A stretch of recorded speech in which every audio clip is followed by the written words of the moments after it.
Tell them what we're going to talk about. You talk about what we're going to talk about. Good evening, ladies and gentlemen. They're talking about nothing, and I'm trying to talk about something. And yes, I'm going to have to go raise the light a little bit. It's a little dark in here. But while they're getting that helps. Just keep it down there. Jesus. I mean, I really try to be nice. He's trying to be nice. He's been grouchy ever since I got home. Try to be nice. It just does not do any good whatsoever.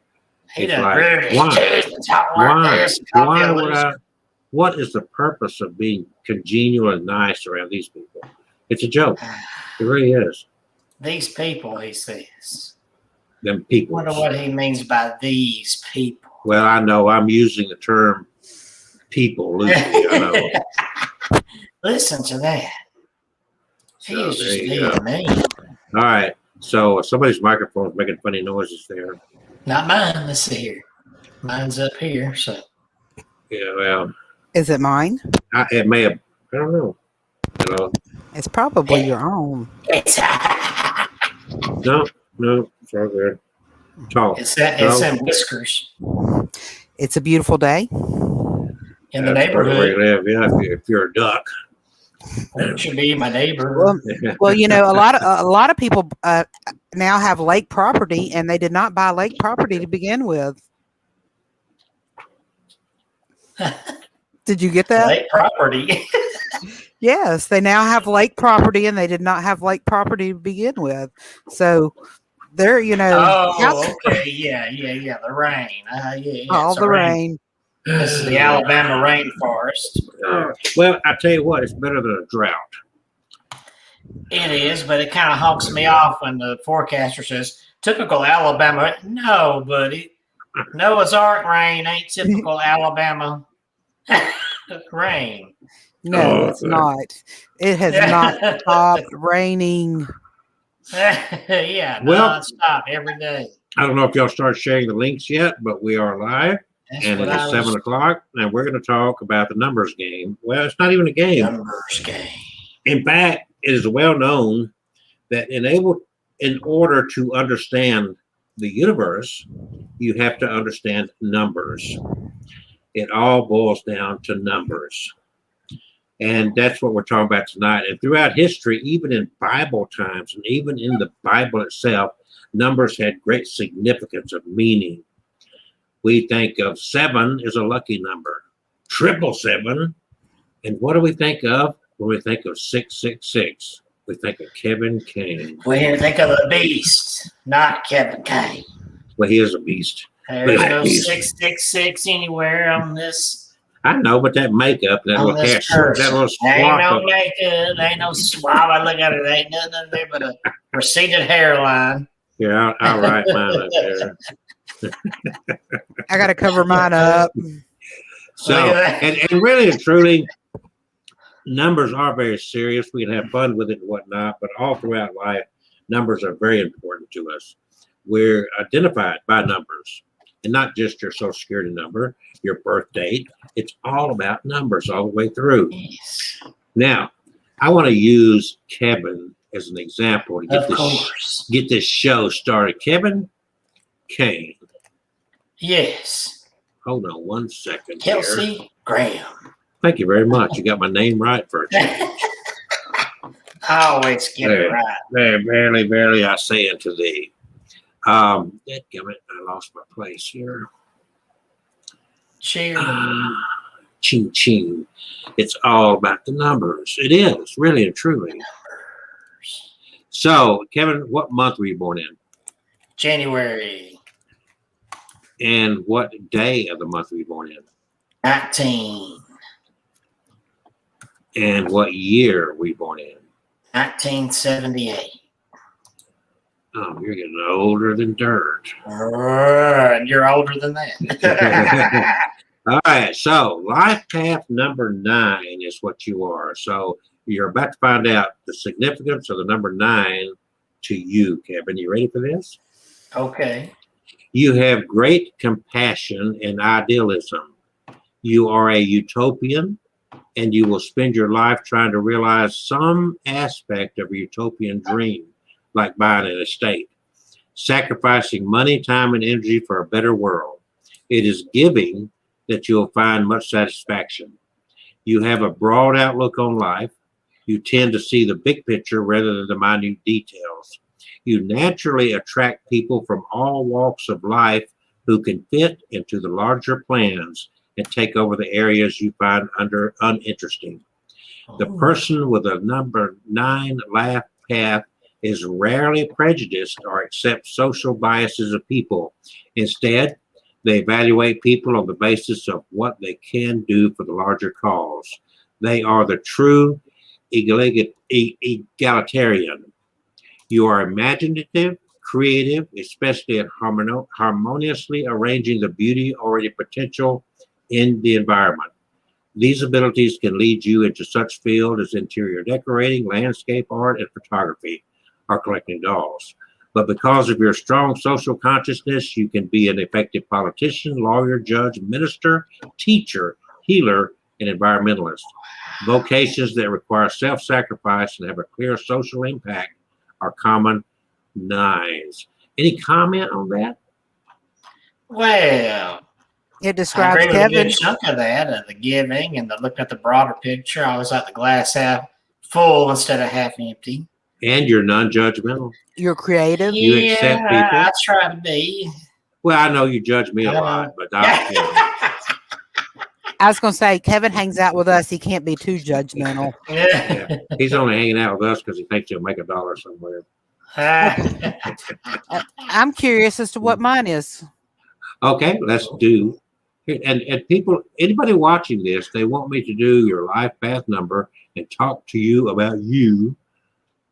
Just come to the chat and chat to us. What month were you born in? Was it December? December. What was the date of your birth? 10th. How did I know that? And what year was it?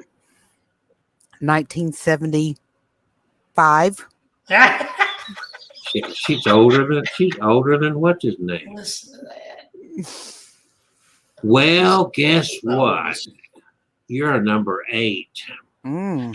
And the title of you is, they got you wrong. That's all I tell you. They call her the powerhouse. A life path 8, you're alive to make an impact on the world through your drive and ambition. You are a person of authority and material wealth. Oh, sorry. You are often master of the art of being successful in the career of your choosing, which really and truly, I think all those things are true, but for some reason you don't acknowledge it.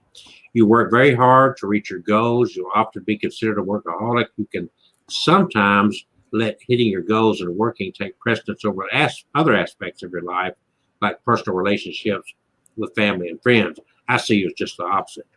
You will typically have an issue with authority. I agree with that, whether in the form of boss, police, government, official, landlord, etc., which can get you into a lot of trouble, which I see that.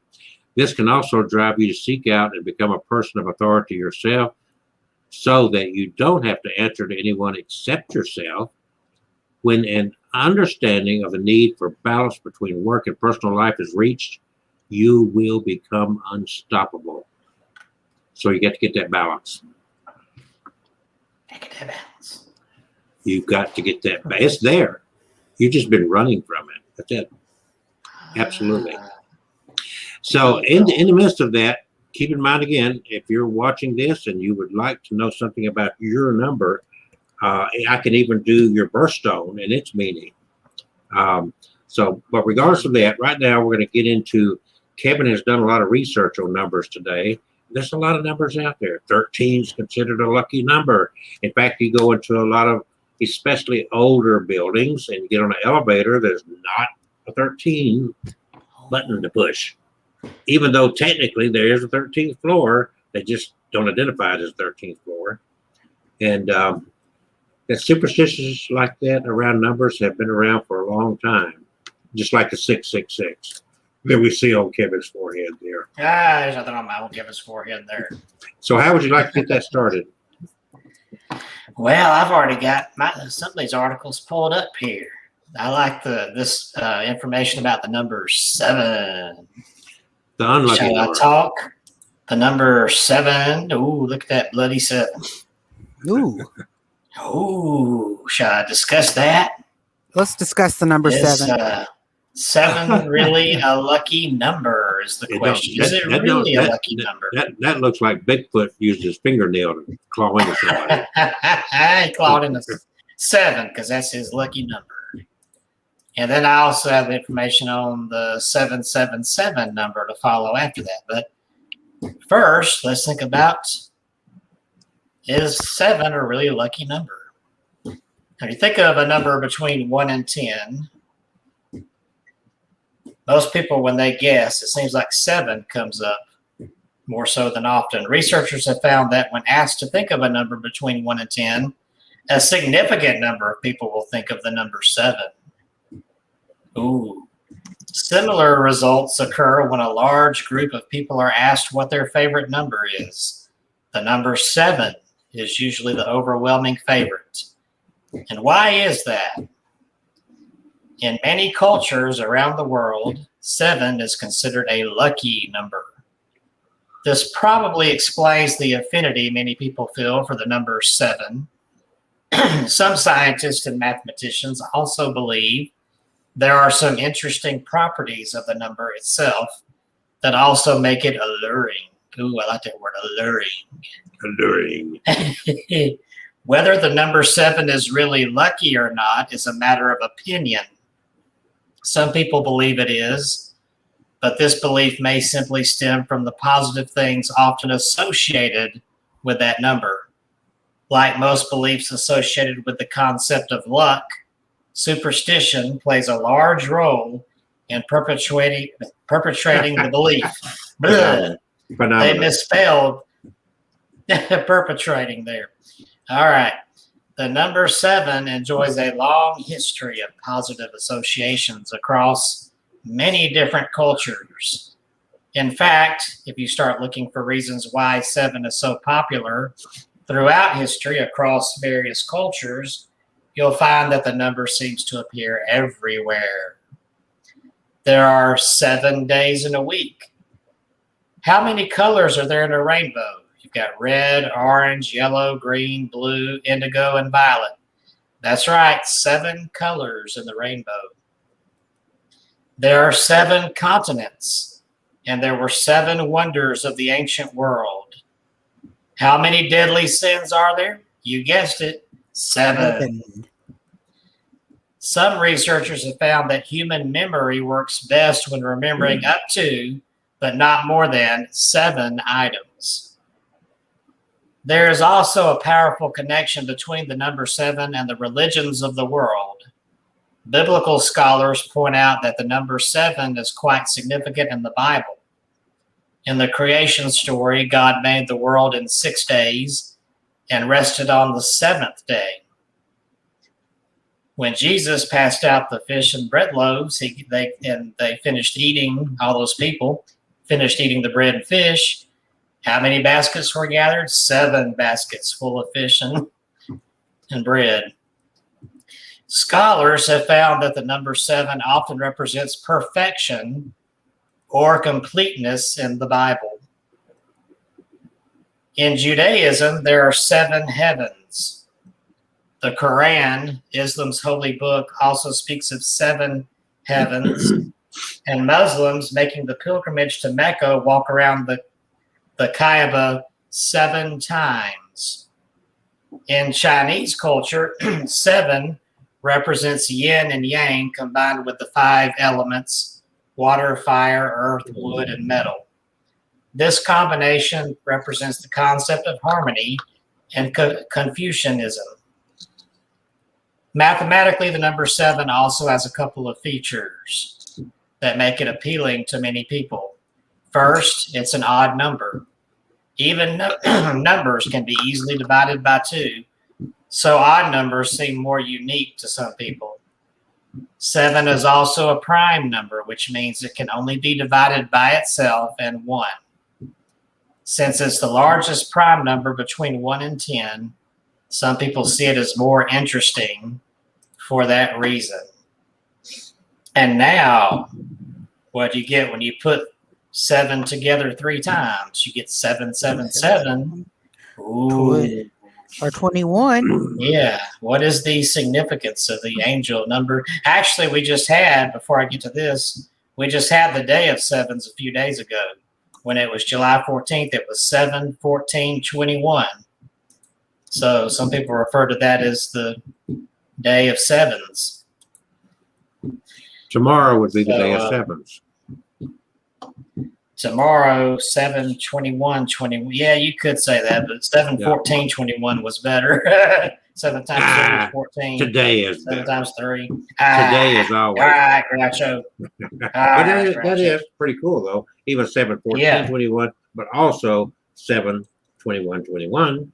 Okay. Okay, I mean, come on, All right, let's then. get real. All right, It's all all right, sevens. all right, It's all all right, sevens, all right. multiple sevens. And the interesting thing about Okay. that, when you're talking about sevens, of course, we get into, and this is one thing I tuned into a long time ago, was in biblical terms, the number 12 is of super significance. 12 tribes of Israel, the 12 apostles, and it just goes on into infinity in biblical terms. 12 signs of the zodiac also, and the way that ties in even in the Bible. So even in religion, as you pointed out, with the number 7 in different religions, these numbers have great significance all the way through. 3 is considered a divine number. You speak in the Christian terms, you're talking about the Trinity, the number 3. 12 is multiples of 3. And so all these numbers really going back throughout history have great significance to life and to what we do. And of course, we're talking about the meaning of all that tonight. And again, if somebody wants to talk about their life path number, I'll be glad to figure that for them. And we have our friend Jack Halloween is joining us here and gave us a thought here. As a radionics practitioner, I discover a pin for individuals that includes a life ray number rate, a color or gemstone rate, and a 7-digit personal number. And that is the true pin for an individual. Very interesting thought. And when I build these wishing machines and people wanted me to make it personal to them, what happens is I get their birth date and I apply it from that point on. And it has outstanding results to help people to understand themselves even better. So what number are we working on next? Well, I was going to talk about the 3 sevens, getting back to the 7 Just 3? thing. Just 3.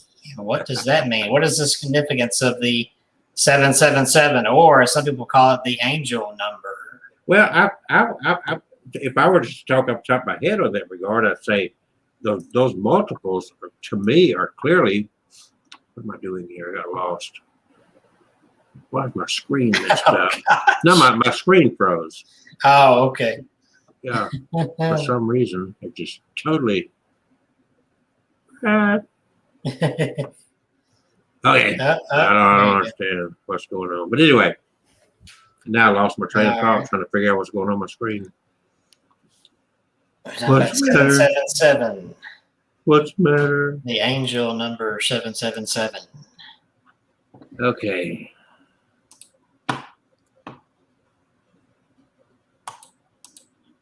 Seven. I don't think you look forward. You don't look frozen to me. Well, that part. Do you still have the 7 popped up there? Yeah, I do. Okay, take it down. Okay. Okay, it's all good. That 7 just threw it all off the way it was up there. Okay. Okay. I got it. All right, so that was number 7. So where are we now?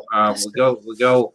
We're still talking about number 7. Well, I want to talk about 777. I've been trying for 5 minutes now. Oh, well, you're talking about 3 sevens. All right.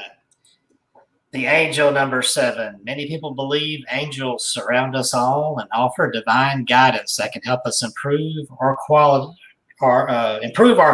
of life or aid in decision making.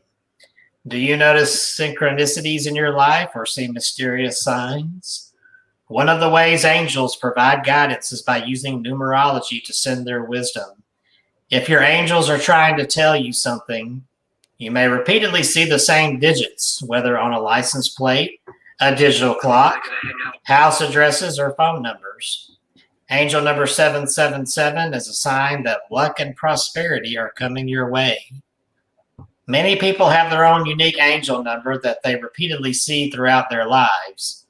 Guardian angels let people know that they are close and available to provide wisdom and assistance by using angel numbers. People with the angel number 777 are often intelligent and spiritual. They are also adventurous and have a great sense of humor. Everyone has a divine purpose in life and personal goals and aspirations. Angel number 777 is a sign that your angels are encouraging you to follow your dreams. Take positive steps to move towards your purpose by acknowledging all your strengths and good personality traits. Use these to attract more light, love, and happiness into your life. According to numerology, the number 777 is one of the most spiritual digits. 7 is a powerful spiritual number, and when it's tripled, its qualities are magnified. If you're continually noticing the number 777, you may be on the cusp of a spiritual awakening. To grow spiritually, you should aim to be the best version of yourself. Embrace your unique character with all your quirks, skills, and abilities. Help other people where you can and show gratitude to the world. This will allow you to grow and become closer to your angels' vibrations. Your angels are supporting you in whatever you decide to do by showing you the number 777. Your guardian angel tells you that she's aware of the effort you're putting in and the sacrifices you're making. Your angels want to congratulate you because your motivation is inspiring and your hard work is paying off.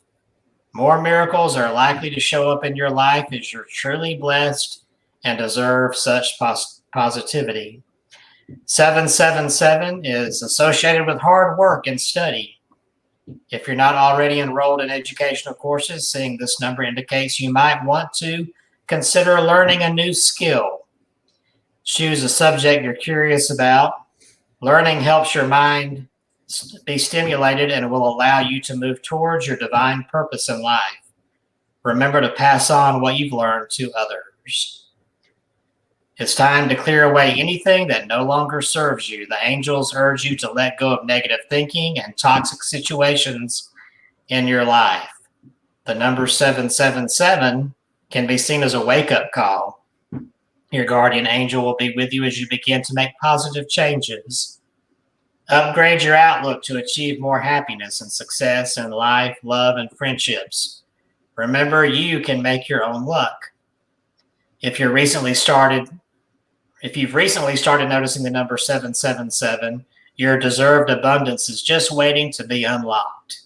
You'll first need to align your energy with that of the angels to attract and manifest your designs. Stay positive and be the best version of yourself.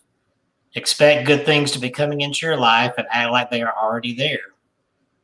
Universal energy is in line with your vibrations, which means that you're likely to achieve your life's purpose soon. The universe has a plan for each person, and your life lessons have been preparing you for years. You may have had a tough initiation, but your dreams are coming to fruition. In numerology, 777 is also very powerful and considered a magical number. Some of this luck, magic, and spontaneity is rubbing off on your life. You're blessed and likely you'll soon start enjoying a string of success. This may be in love or at work. Now's the time to take action towards your dreams. But now, is angel number 777 ever bad luck? Though 777 is associated with abundance, luck, and happiness, it also has some negative connotations. Some people think that the number 777 is unlucky, as it's associated with gambling in some cultures. The angels want you to know that 777 is a positive number. It's only unlucky if you have negative thoughts and feelings. Don't blame the numbers for things that things that have gone wrong in the past. Instead, let go and start anew. Choose to see the numbers as positive and motivational. Well, that was a very inspiring article there about the 777s.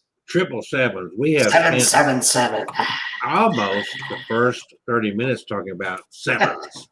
I got a quick question as we're going through this, based on something that you said in your spiel. My spiel. Kevin, is there any number that you see pop up in your life more frequently than any other number? I've never noticed any number. I hear the number 2 a lot because my nephew's favorite number was 2, and he'd say 2222 all the time. So that's got to become a thing. Well, that's trying to tell you need to wear a tutu. Okay. I have a number that pops up. That's Wait a minute. unusual. And play your flute. Play my flute for the number 2. Okay. What's your number? 1017. And why do you think? 1017 meant emergency. When I was driving the ambulance, so we'd have to drive emergency to the hospital or to the scene. That's already kind of planted into your subconscious. Okay. Also, 1017 is the day that we buried my grandfather, my pop. October the 17th. Yes. And 1017 is constantly popping up to me on the time, whatever. See it so everywhere. what I'm hearing, and I'm just having a conversation, I'm not telling you, but if I were to look at this based on where these numbers came from, it doesn't seem like a very positive number. Well, actually, I feel like it is. Okay, just curious because it's an emergency. That's the first thing, 1017. And then number 2, it's the day of a burial of somebody you love. So where do you get the positivity out of that? I don't know. I never thought of it. It's all how you look at it. That's how you perceive, I guess. Yeah. But I mean, that from sitting back here listening, and you say that's a positive number, it's like, well, I'm just curious where the positive aspect comes from. I've always looked at it as my grandfather was looking out for me. Okay, that's fine. I just asked. I don't know. It's all in the attitude, the calmness. Oh, now that he said that, it's like, wait a second. It's really not. Maybe it's not my lucky. No, I mean, that's a question I got to answer about numbers. I'm not judging, but I just wanted, I think it's a fair question when you're putting something out. My number that I constantly see on a daily basis, randomly throughout the day, is 11.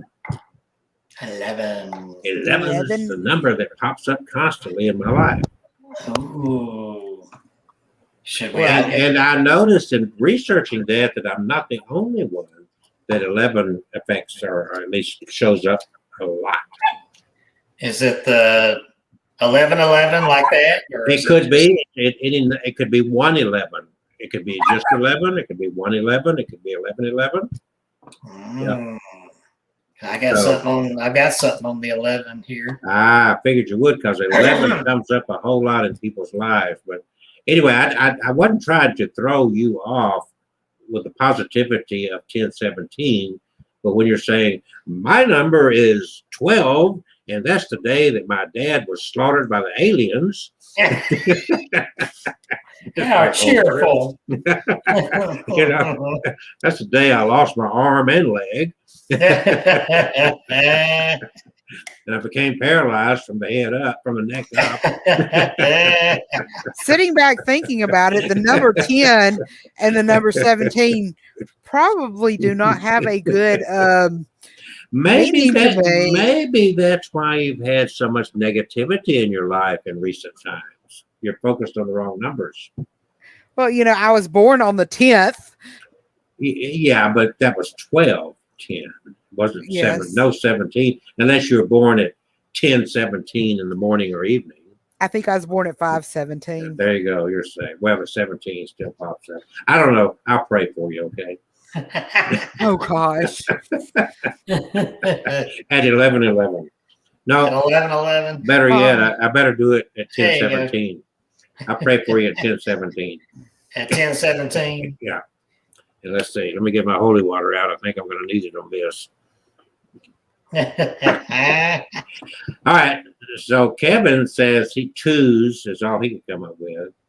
And you saying 10:17, and now she's kind of freaking out when you start twirling the hair. That's signifying that I'm going to pull my hair because I just don't know about this now. No, I mean, it's a habit I've had, and it gets me thinking. It's my thinking finger. I'm sorry.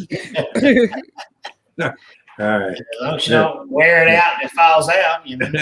Well, I think that's the reason this side's. I mean, you see, that's why I wear bangs. Well, okay. I kind of, I don't know if Kevin has anything on the number 10 or number 17, but I know he's got something on number 11. Yeah, I've got something on. Because Catherine mentioned 11:11 earlier, and I found some interesting stuff here. A popular superstition involves the number 11, which in numerology is a master number, signifying spiritual awareness or psychic intuition. When the number is doubled, as in 11:11, it holds even more supposed power. It's why some people make a wish when the time is 11:11, and why some who are born on November 11th, which is 11:11, consider themselves lucky or gifted. In New Age thinking, 11 is an angel number, and seeing 11:11 means that angels are close by. The idea that 11:11 holds some special power or significance comes straight from fortune telling, astrology, and the occult. Nevertheless, some people attempt to use the superstition in interpreting the Bible. In truth, there is no inherent significance to 11:11, either in daily life or in the message of the Bible.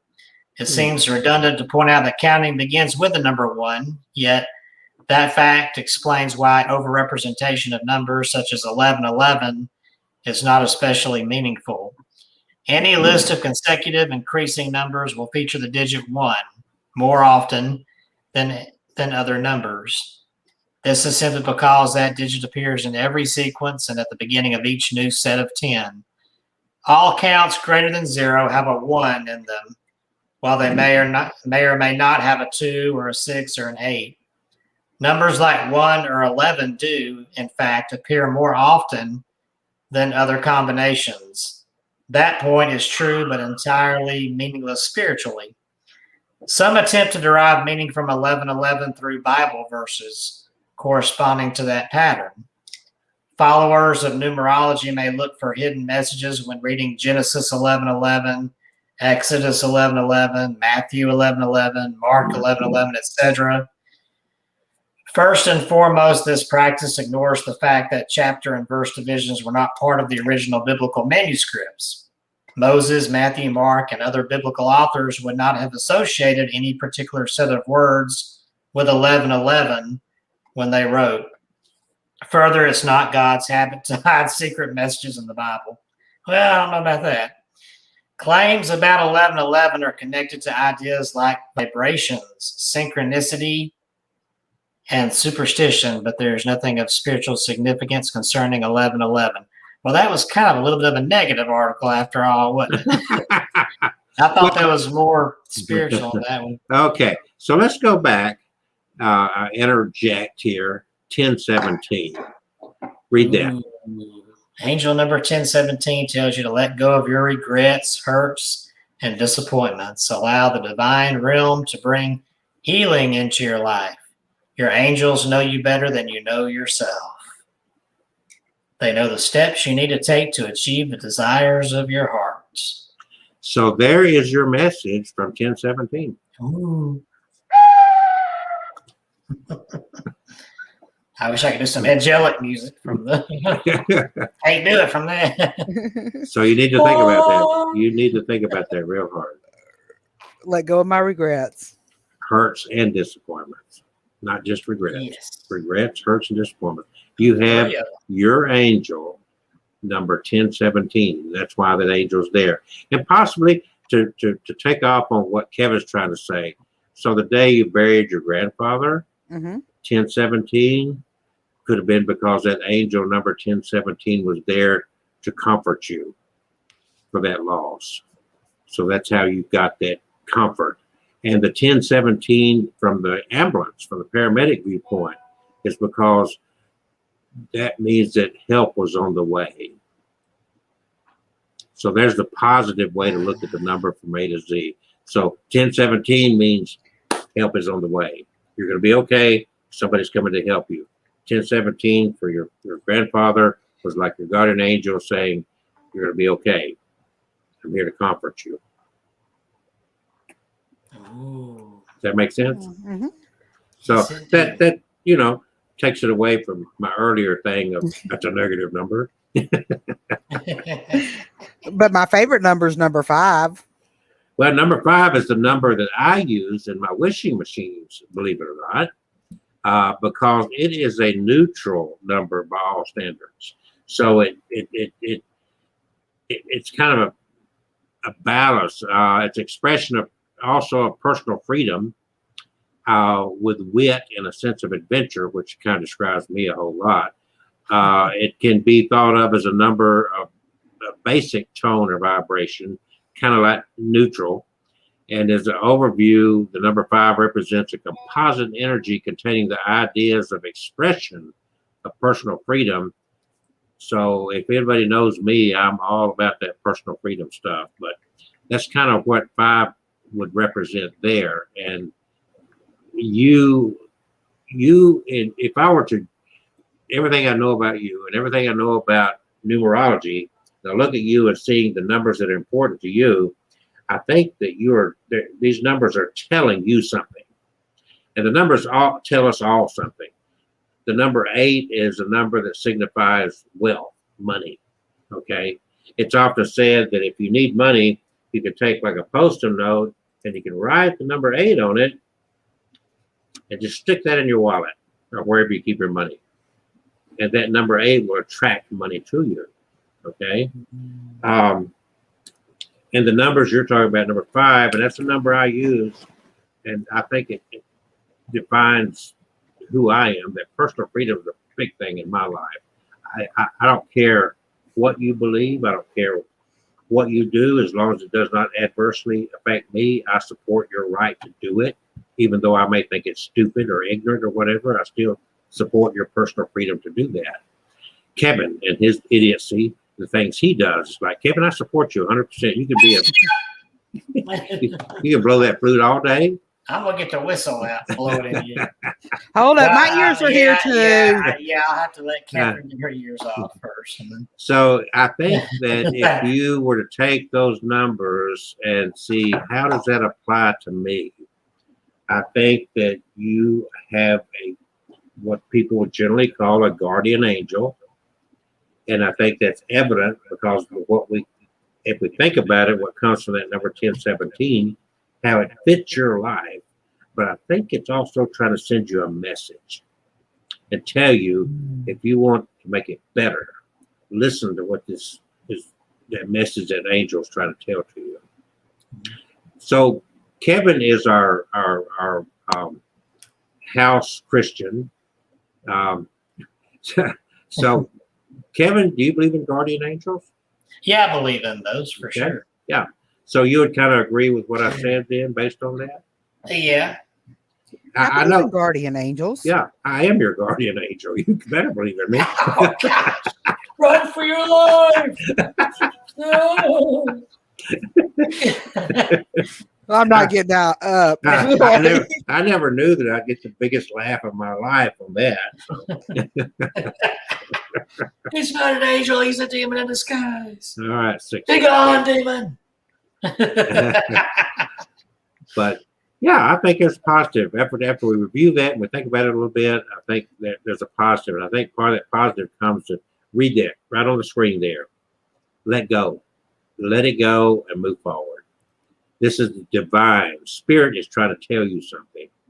And the spirit knows better than you, and that's why people like Kevin, they turn to religion, they turn to prayer and whatnot, because they know that spirit knows better. And we all identify that spirit in different ways. So you don't have to be a Christian to believe in spirit. You can believe in spirit regardless. I do believe that there are guardian angels out there. Okay. So now we got a question and about another number, and that's what we're talking about. Kevin's going to have a lot more, but I'm going to answer the questions here.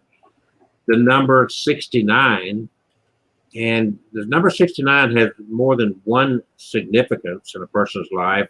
Idealism is one thing, family, harmony, health, and compassion.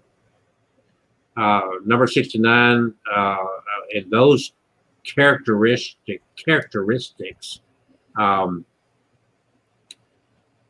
if you tune into that carefully, and again, it's not, sometimes these numbers are not where you are today. Sometimes these numbers, like we're learning, can be an expression of what you need to focus on. So it tends to determine an ideal way of being or a method of doing, and to stick to it. And it's open to alternate points of view and may change its own ideal as a result. The construction or visual aspect of the number 69 is sometimes seen as a symbol of yin and yang. And this kind of addresses what we're talking about here in the 69 under numerology meaning, not symbology meaning. There's an energy of 69 that tends to resonate best when involved directly with members of your family or a team as an equal. It may not be a family, it could be some team work that you're with. And the vision of idealism can be present or promising in that framework of a family or teamwork. So the overview of the number 69 represents a composition that contains the ideas of idealism, family, health, harmony, and compassion. Number 69 has meanings in addition to those that we just talked about, that are subordinate to the essence of idealism, family, and harmony vibrations. It can be energies that are prominent in the chart of numerology that tend to have an open door and inviting quality. 69 resonates its true essence in a home where it can be active in directing and maintaining harmony among the family members, yet without assuming a formal leadership role. 69 is more of an influence rather than a commanding position. The nature of 69 to be responsible for maintaining harmony among people it perceives are in its realm of activity, family, extended family, again, team, and it generally feels friends that it's helped when the relationships needed a boost or members of its own extended family. So I think you kind of get the meaning of that. So it's a big focus on team, and it's a big focus on family and unity and compassion and those kind of things. If 69 is something that keeps popping up in your life, then those are kind of the areas that you would want to be tuned into. And again, this may be something you already recognize. It could be something that, like your guardian angel is trying to send a message to you that you need to work on those areas or hone in on those areas. And that's something you have to look at your circumstances and figure out, oh, I'm already doing that. That already fits. Or I need to work on that. Now, Kevin, you got another story, and Kelsey, I just sent you a message of a number that somebody wants to know their numerology number. Okay, this is a birth date, I assume. Yes, Kevin. Okay. So, Kevin, you go ahead, and I'll be getting their information here. I want to talk about this. Actually, I think you asked earlier to have a favorite number. So when it pops up, but my favorite number, number 13, because I just love how people are so scared. Why do you like that number? I love it because people are so scared of it, and to me, it's just another number. Okay, But so it's you're not a superstitious person. no, it's not. No, not for the most part. I'm not. Now, which is kind of And a little bit interesting, given that you do believe in spirits and ghosts and whatnot. yeah, So that's kind of interesting. yeah. Go ahead, though. And 13 pops up around me a lot. I like my favorite book is 13 Alabama Ghosts and Jeffrey. One of my favorite movies is Friday the 13th. So 13 pops up a lot around me. But is 13 really that unlucky? Well, since I've got to know you, it has been, yes. The number 13 has been known for centuries to be unlucky, but why? How can a number be attached to so much superstition and meaning? Several buildings either don't have a 13th floor, like hotels. They don't have a 13th room. Some people even go the distance of not traveling on the 13th day or hosting important events on this day because of the fear that something will go wrong. There are several reasons why people believe that 13 is unlucky, stemming from religion to science. Those who are very religious may associate 13 to the 13th individual who came to the Last Supper. Judas was the 13th person and the person who went against Jesus. The number 12 has much significance in our everyday life. There are 12 months in a year. The hours in a day are easily divisible by 12. 12 inches in a foot, 12 days of Christmas. The list goes on and on. The number 13 is the imperfect number that falls behind the perfect number. Most people who believe this superstition grew up around other people who believe it. By hearing the message and association between bad luck and 13 people, superstition develop even farther. The beliefs are cemented by occasional events that take place on the 13th day that are less than fortunate. Individuals who experience the most traumatic experiences or bad luck might even develop, this is going to be a hard word, tetraphobia, which is the fear of the number 13. I probably butchered that word. The fear of number 13. So can I make a suggestion, Kevin? Okay, what's the suggestion? When you run across a word that's hard to pronounce, just blow your flute. Okay. Now what might even develop, which is the fear of the number 13, which many other phobias, this in turn can lead, or like many other phobias, this in turn can lead to anxiety and other psychological effects. Depending on why someone believes 13 is bad luck, the superstition could date all the way back to the 1890s. There are certain events that occurred that may contribute to the belief in this superstition. For example, the Apollo 13 was a space mission that was supposed to land on the moon. On April 13th, 1970, there was an explosion that halted the mission, and they had to return back to Earth. There may have been people following this mission with a preconceived idea that this mission was going to fail simply because of the mission number. A more specific unfortunate event that occurred was in England. There was a 13-year-old teenager who was struck by lightning on Friday the 13th. He was said to have been struck at military time 1313, which is 1:13 p.m. in regular time. Fortunately, he was able to recover, to make a full recovery. Things like these happen and people feel no reason to believe that the number 13 is not bad luck. So they avoid it at all costs and become afraid of it. However, 13 is just a number, and these events most likely would have happened regardless. It was just a coincidence. An obvious cognitive contribution to this belief system are patterns. In our brain, it's a lot easier to assign things to each other when we see patterns or sequences that frequently occur. We as humans evolve through symbols, and it's in our nature to use those associations in our everyday life. It strengthens when we connect with other people who believe and see the same patterns.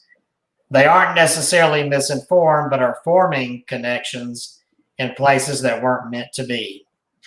The most notable influencer to the 13th belief is the media. The media uses those outlets to their advantage. For example, the Friday the 13th movie series with the killer main character Jason. They have made over 10 movies and millions of dollars off a fear that they took to the next level. Even though people may believe this superstition on their own, there are groups of people that also believe that have a bigger impact on society. Some hotels, airports, and hospitals don't have 13th floors. For a hospital to not have a 13th floor, someone of higher power must also believe that 13 comes with bad luck, which would make my belief even stronger. The belief that the number 13 is bad luck or an unlucky number is essentially a superstition. Superstitions thrive on confirmation bias. Once you have a belief and your mind is set on this idea, it's hard to change your mind. It's even harder because subconsciously we look for evidence and memories that support them rather than those that refute them. Days that bad things happen on will just be unfortunate times, but if something was to happen on the 13th day, it's because of the number 13. People with strong beliefs would most likely say that if it wasn't for the association with 13, the bad thing would not have happened at all. And there's an incident in history, goes way back hundreds, thousands of years here, and that's the Knights Templar. Why did Friday the 13th spell doom for the Knights Templar? Why are Fridays that fall on a month's 13th day so fearful? Some attribute the origins to the Code of Hammurabi, one of the world's oldest legal documents, which may or may not have superstitiously omitted a 13th rule from its list. Others claim that the ancient Sumerians, who believed the number 12 to be a perfect number, considered the one that followed it decidedly non-perfect, like I've mentioned earlier. One of the most popular theories, however, links Friday the 13th with the fall of a fearsome group of legendary warriors, the Knights Templar.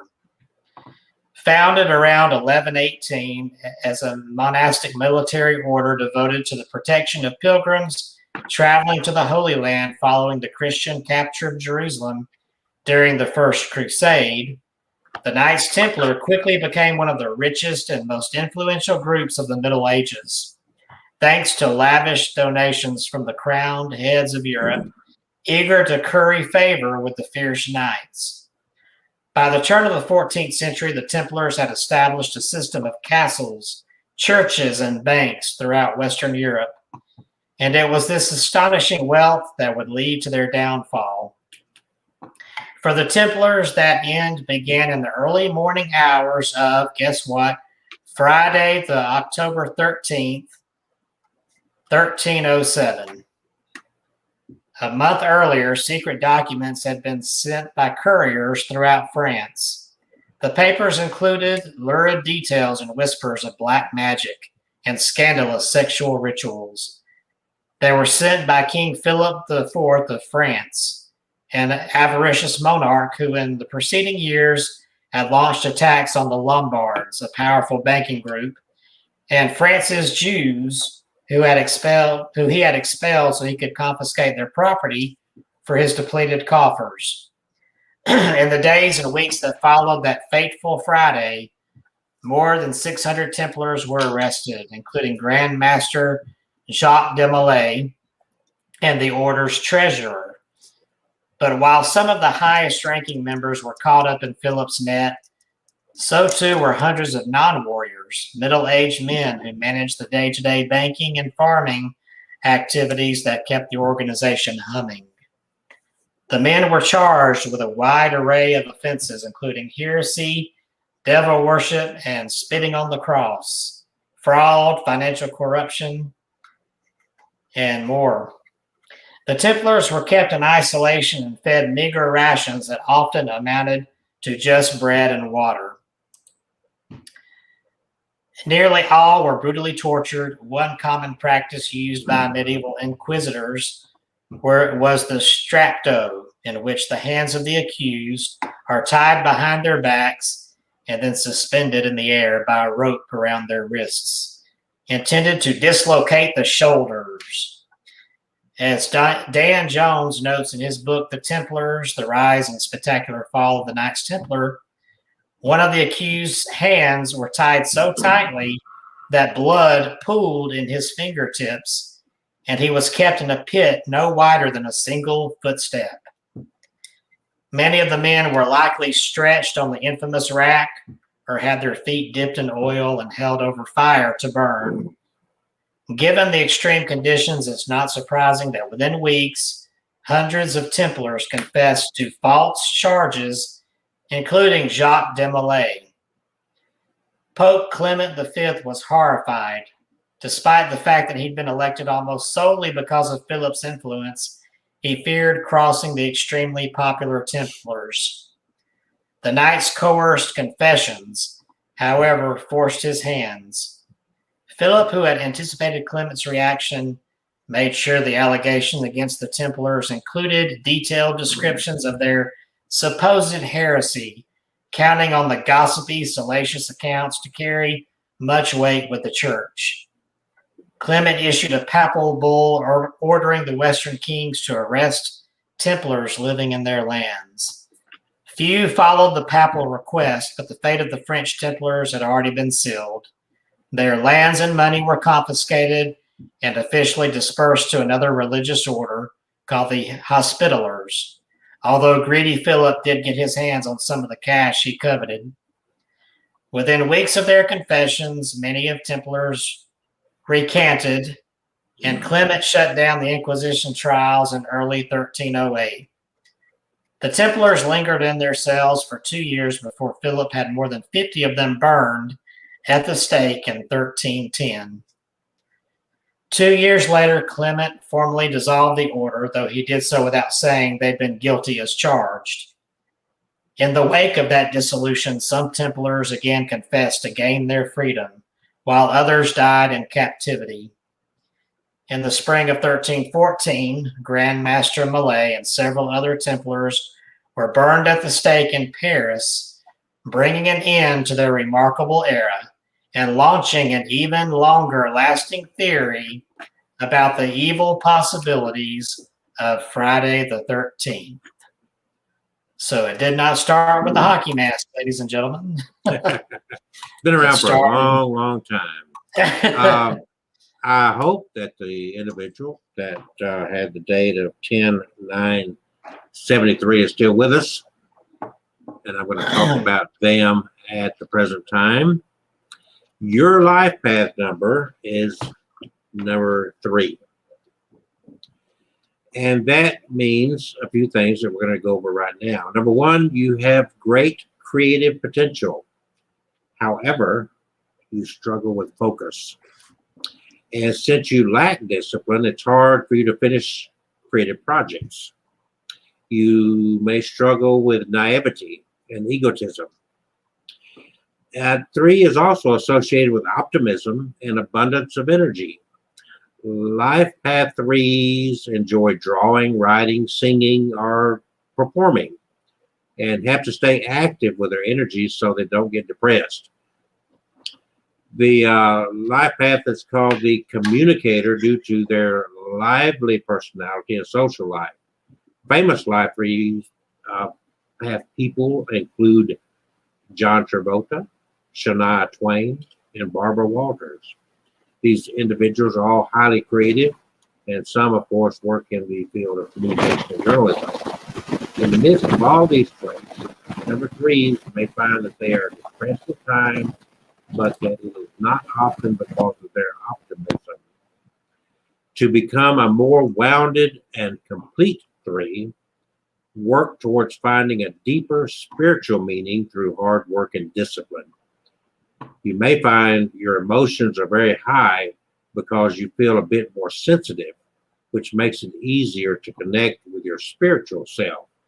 So there's good and bad there. And again, the communication that we're getting from all these numbers, your life path numbers and so forth, have a tendency to, like, if you tune into what's being said, you tune into what's being learned by your number, you can improve your lot in life because you have a lot of potential, that creative spirit, and you look in to see. You don't know what things privately these well-known number threes have gone through. You know what is the media, but all these people have struggles just like you.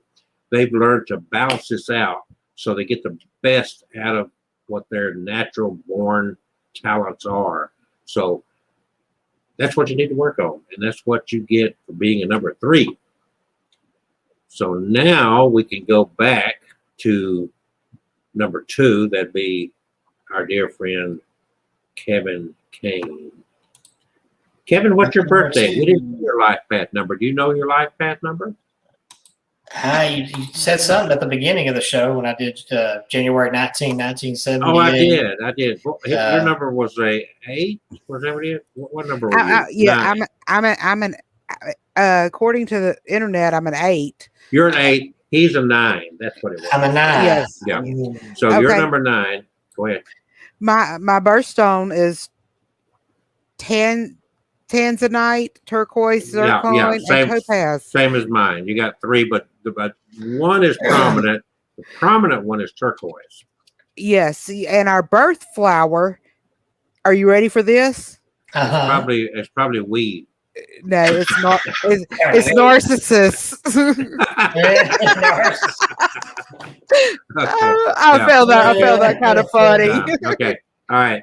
Now, I know we got some more numbers coming up. We learned a lot of detail about where these superstitions come from, like number 13. And like all things in life, numbers have a different, I say like all things in life. Where I'm going with that is we give meaning to a lot of things. A lot of things don't have meaning of and in themselves, but we tend to apply meaning to things. And in doing so, it's just like I refer to the United States flag. The United States flag has no meaning. It has no more, it in itself is a piece of cloth with some different designs and colors on it, like the Russian flag or the Nazi flag or the Confederate flag. But we have applied meaning to that symbol. And that's where that energy comes from, because we applied that energy to it. Numbers are a little bit different, because you can go all the way back into Bible times and you see the significance of numbers. Some numbers like 3 that we see, especially in we think of divinity because of the triune and so forth. So to kind of balance it out, you can kind of play with it. Does 13 have to be an unlucky number? No, it's just 1 above 12 and 1 below 14. Technically, in all these hotels and motels and high-rise buildings, like it or not, there is a 13th floor. They just don't call it 13, but you count the floors. It's like 1, 2, 3, 4, 5, 6, 7, 8, 9, 10, 11, 12. There's 13th floor. I've seen a movie I really like called Nightmare on the 13th Floor, where it's this hotel that has a hidden 13th floor. On the outside, you can't see. You see the first 12 floors, and then you see this stone mural that goes around the building, and then above that 14th. But behind that mural lurks a hidden number 13th floor that's only accessible by a hidden elevator button, and only a few people in the hotel know it. And they take certain innocents up to that floor for the hidden evil presence in there to sacrifice. It's a creepy movie. It's late there. It's early 90s when it came out, I think. Yeah. So keep in mind, YouTube. Kevin is the connoisseur of movies. Yeah, I like good creepy movies, and even that and Haunted Dolls, and we are up at the 8 o'clock hour, and Kevin is the My Haunted Doll guy. So if you things up here, My Haunted Dolls. I was going to move that. I'm trying to get rid of that. Okay, go ahead. I was going to move that. Too many chiefs, not enough Indians.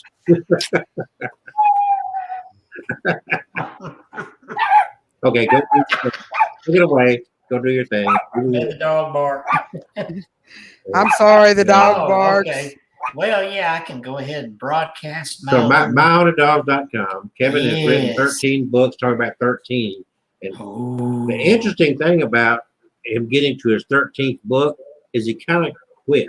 He says he's writing a book, but I don't believe him. Well, you can just not believe all you want to, but I worked even added some pages today. So, Yeah. yes, I did. That's my last book right there in my haunted class. That's book number 13 right there. My haunted collection, The Dark Side. The dark side. About 13 is the dark side. About the scary item. Now that is a scary picture right there. That's a scary picture. Yeah. Okay. Yes, I love haunted dolls. I can't remember what this was here. What is it? Oh, that was when we were doing the puppet show. Yeah, I remember that one. I remember that puppet show. Yeah. After I saw it closer. Yeah. But yeah, check out my books. Check out my books. All right. Talking about numbers, the wishing machine, and interesting, in August the 1st is exactly 1 year that I 1 year ago in 2020, I became the wish doctor. And still, people are ordering the wishing machine from all around the globe. I've sent them literally to Dubai, South Korea, to Germany, to Australia, Mexico. I send them to Canada all the time. And shipping internationally can be a pain in the butt. Let me tell you, you got to fill out these customs forms. And it's expensive. Well, it's not really. Believe me or not, it's not. It's according to how you package it. See, I did just a little padded envelope my book to the UK, and they charged me $20 for that. I think they. I think they ripped you off. I think you that need was to go, Chelsea's. What was that? Chelsea post office. Chelsea post office. office. Okay, so tomorrow you need to go out in front of their post office and play that flute. Pick it. I was going to go tell him to go pick it, but. So now on another note, besides the Wish Doctor, the wishdr.com, you can read all about that. I got all kind of videos up, even on my YouTube channel, explaining radionic psionics. I've gotten all kind of wonderful. In fact, wonderful, just really wonderful. It's really big, wonderful show. I want to share my most recent review that someone wrote to me about their wishing machine. Okay. This is says, here we go. I was super excited to work with this piece as it is my first radionics machine. The Wish Doctor was very helpful as my box was being assembled. He provided me with links and information to prepare for its arrival and had excellent communication and customer service. The second my box got here, I could feel that it knew me, as silly as that may seem. When I read my own folder about my birthday, I was amazed at how accurate it was. I would say over 99.9% accurate, which honestly, as a practitioner myself, blew my mind because I have worked with many people who don't sell what they say they sell. But I can tell you for sure this machine is powerful and for sure worth more than the generous price. I think that it is very generous of him to offer such a unique and custom piece at an affordable price. As far as my manifestations and as far as my experience over 12 years embarking upon a new path, I decided to focus on something more complex than a beginner would. I made sure I had all my elements and read both folders before proceeding. I've worked with my box every day for 4 days, and my manifestation is already coming into fruition very quickly. I've heard the box make noise. I can hear its energy, even though it's not electronically powered. And personally, and oddly enough, I feel more of a pull energy spark from tuning the dials than I do with my thumb across the pad. But I indeed feel energy through the output pad as well. I'm hoping to perfect this within 90 days so they are both in sync, that I can get even better results. If you are thinking of starting the radionics, look no further. Not only is this piece custom to you and your birth date, but it also provides quick and effective results. With my wish manifesting so fast, I do not know what to ask for next, which is a very good thing. I do work with my box every day, as well as connect to it myself every day while I meditate. This does raise your vibrations to a very high level that can make you dizzy or nauseous, but that passes with time and practice. I'm amazed by the Wish Doctor's work, and I'm very grateful for what I'm sure will be a lifetime piece of mine. I'll definitely order more products from him in the future. I do not know what he's doing because the box is sealed and I'm certainly not going to open it, but he's doing it right. Many blessings to you and yours for this unique treasure. So there is my latest review for one of my wishing machines. And another happy owner of the wish machine from the Wish Doctor. Just had to share that as we're doing a little self-promotion here at 8:07 in the evening. We're talking about numbers, and the wish machine does tie in because I do use your birthday and I do deal with some numerology and your life path number. So keep that in mind very much. I bet big money. I bet everything that Kevin owns. I would take all of his stuff and wager it that he's got another number story for us. Well, after you said that my birthday made me a number 9 here, I found some information on number 9, and this kind of looks good. Number nine. The number 9 is particularly lucky in most of the world because it's 3 times the magical number of 3, which gains its good vibes from its association with the Holy Trinity. That's why someone having a great day is said to be on cloud 9, while someone who's looking extra dapper is dressed to the nines. Even the cat o' 9 tails, a painful whip used to punish disobedient sailors, benefited from the power of 9.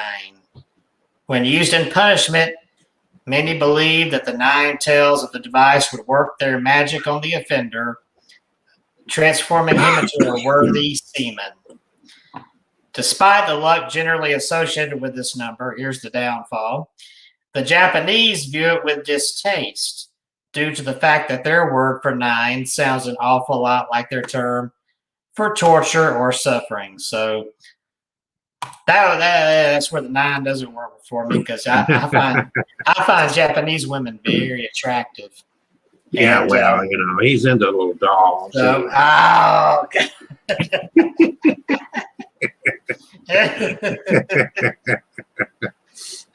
Oh, man. I'll just drop the 9 when in Japan, but I've never even been to Japan. I'd love to see Japan. I don't, even if it is kind of crowded. Japan. Yeah, well, they're kind of landlocked there more so than we are. Yeah, right. Yeah, this thinking, pandemic. Well, they were landlocked before pandemic. I mean, they were. They've only got so much land to live on in Japan. I see. In other words, I was thinking lockdowns when you said lockdowns. Yeah, so. Well, you're go play your flute. Oh man. She's saying something, but she's on mute down there. What is she muttering? I said I'm going to get me a flute and I'm going to teach you how to play flute. But this is funnier. So, numbers. What is your number? Do you have a lucky number or do you have an unlucky number? Do you see a number and it frightens you? Do you see a number and it makes you feel good? How do numbers affect your life? I don't think they affect Kevin's. I don't think he gives much thought to it as the day goes through. What about you, Kevin? Do numbers affect you? Do you go through life and you check your watch and you think, ooh, I better not drive. It's 10:17. The only time I don't want to drive is 280 traffic. That's constant. Yeah. So no, I don't think that I really have any other numbers that affect me. Well, numbers make up our life, and whether you apply superstition to that or not, they do affect us. We control our days with numbers. It's like, ooh, it is 7:15. I hadn't had my coffee yet. So we deal with numbers constantly. Oh, it's like 11:30 and I'm not in bed yet. So they call. Now I don't know if Kevin has done research on this because we are abnormal Alabama. We deal with the paranormal and whatnot. They call midnight the witching hour. Is that true? And so what significance goes with that midnight being 12 a.m.? It's weird because really the number 12, from what I found on here, is considered lucky. So that's always bewildered me there. Just as 13 is considered one of the unluckiest of all numbers, 12 is considered the rare lucky number that happens to also be even. Well, The origins. I can understand why 12 is a lucky number. Yeah. Because if you stop at 12, that means you didn't make it to 13. There you go. But again, going back to biblical significance, 12 is all the way through the Bible is a very prominent number. 12 tribes of Israel, 12 apostles. Even you go into Revelation, it's talking in prophetic terms of the number you've heard of 666, but you've also heard in Revelation the number 144,000. And that number is multiples of 12s. So 12, like 3, is very significant in going back in ancient times as recorded in the Bible. So I guess 12 is a complete number. Is that what you said? Yeah, and I see here the origins of the witching hour. The phrase witching hour began at least as early as 1775 in the poem Night, an Ode by Reverend Matthew West, though its origins may go back further to 1535, where the Catholic Church prohibited activities during the 3 to 4 a.m. time frame due to emerging fears about witchcraft in Europe. In the Western tradition, the hour between 3 and 4, which I'm hearing that hour a lot more these days, was considered a period of peak supernatural activity. This time is also referred to as the devil's hour, due to it being a mocking inversion of the time at which Jesus supposedly died, which was at 3 p.m. There are multiple times that can be considered the witching hour. Some claim the time is between 12 and 1, while others claim there is increased supernatural activity between sunset and sunrise. The New Zealand Oxford Dictionary identifies midnight as the time when witches are supposedly active. During the time in which this term originated, many people had sleeping schedules that meant they were awake during the middle of the night. Nonetheless, there is psychological literature suggesting that apparitional experiences and sensed presences are most common between the hours of 2 and 4 a.m., corresponding with 3 a.m. peak in the amount of melatonin in the body. The witching hour may stem to a human sleep cycle and circadian rhythm. The body is going through REM or REM sleep at that time, which is the deepest sleep, where the heart rate is slower, body temperature reduced, breathing pattern and blood pressure irregular. Therefore, sudden awakening from the deepest sleep could cause agitation, fear, and disorientation in an individual. Also, during REM sleep, which usually occurs within the witching hour, unpleasant and frightful sleep disturbances such as parasomnias can be experienced, which include nightmares, rapid eye movement, sleep behavior disorder, night terrors, sleepwalking, homicidal sleepwalking, and sleep paralysis. Moreover, during the night and well into the witching hour, symptoms of illnesses and conditions such as lung disease, asthma, flu, and common cold seem to exasperate because there is less cortisol in the blood late at night, and especially during sleep. As such, the immune system becomes very active, and white blood cells fight infections in the body during sleep. And this would thereby worsen the symptoms of fever, nasal congestion, cough, chills, and sweating. But the term may be used colloquially to refer to any period of bad luck, or in which something bad is seen as having a greater likelihood of occurring. That's referring back to the witching hour. So that's a little something about that. It seems like, now, when I was a kid out here, I always heard it was 12 o'clock, but as an adult, I've heard 3 a.m. mentioned more so. And in fact, that leads me to 3:15 there. Have you heard of the 3:15? I think I have. But going back to the 12 again, but we also... okay. We will get there. Okay. We'll get there. But it's something also because we talk about the witching hour and midnight at the stroke of midnight. Boom, The boom. stroke of midnight. But we also, if you remember the old westerns, we talked about meet me at high noon, which is another 12. Oh yeah, high noon. Yeah, high noon. So the 'Cause 12. that's the high point of the day. High noon. So jog my memory about 315. What's going on with 315? That seemed to start going back to, I know your favorite one to hate, the story of the Amityville Horror, because 315 was the time the murders happened. And prior to the murders, Ron Butch DeFeo claimed that he kept waking up at 3:15 every evening to the sound of a voice telling him, "Kill him, kill him, Kill him, get him. But what is kind of Kevin. what is Yeah, kind of Kevin. creepy about that time? Kevin's creepy. Kill There's Kevin. there have been numerous stories out there, people saying they've woken up for no apparent reason at 3:15 and experienced sleep paralysis and things like that, which kind of goes back to what I was talking about. I've woken up at 3:15, but the apparent reason was I had to pee. So Sometimes you gotta piss. Sometimes you gotta poo poo. So I'm not. If I hope I don't have to wake up at 3:15 to do that. I don't wake up. I do not wake up at 7 or something. he just pees in his bed. I haven't done that since I was 5 years old. But anyway, You've been peeing in your bed since you're I said not.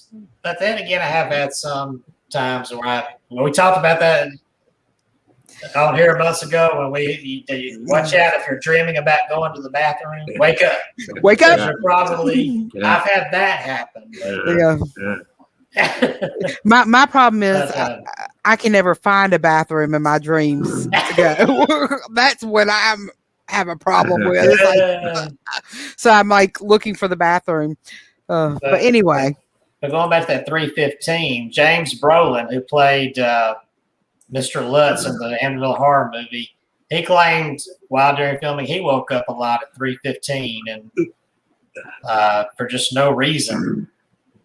And of course, that could have been because look at the subject matter the movie's working on. He probably knew about the 3:15 thing with Butch DeFeo. But some people have talked about waking up at 3:15 and having weird experiences. 3:15. Yeah, but it seems like it goes back to that Amityville thing. I don't know of anything before that corresponded with the horrors of 3:15 a.m. Get Kevin at 3:15. Although, like this article said, Get the witching Kevin hour, at 3:15. the high peak of the witching time is 2 a.m. to 4 a.m.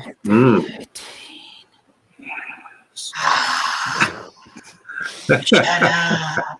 Okay, let's play the flute. Who said that? Number 8. Number 8. We're going to talk about number 8. We didn't go to 8 very strong. One of the ways of communication about numbers, and some of these can refer to as angel numbers, and that's what saved Catherine with 1017 was we tied it into an angel number.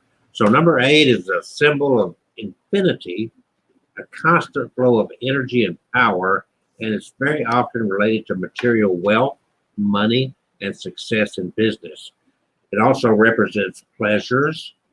And then there's a dark side also.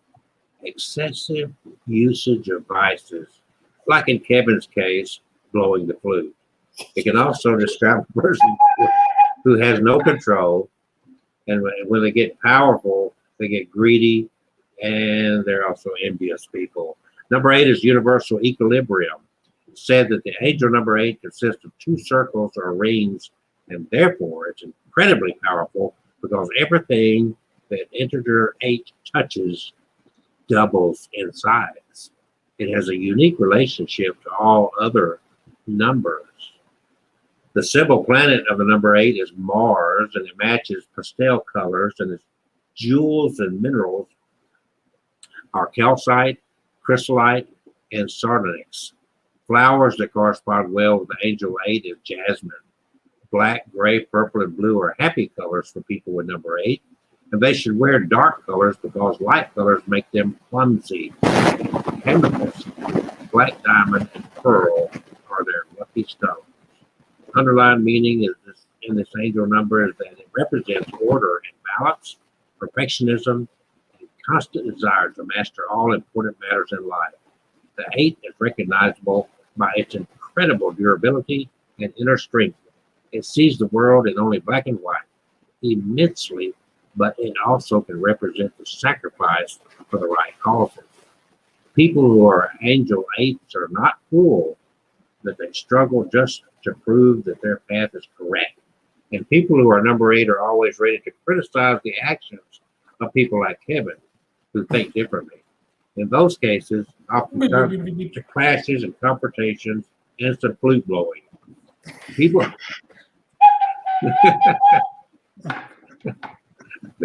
people who are number 8s are always urging themselves to do better and stronger. And that in that process, they disturb the environment, the energy. They have great masculine energy, and they are workaholics with their system of virtue. That's why they're excellent workers, directors, controllers in any company, organizers, and politicians. They can be very manipulative as well. They are calculators, analysts, perfect in tactical planning in any strategy.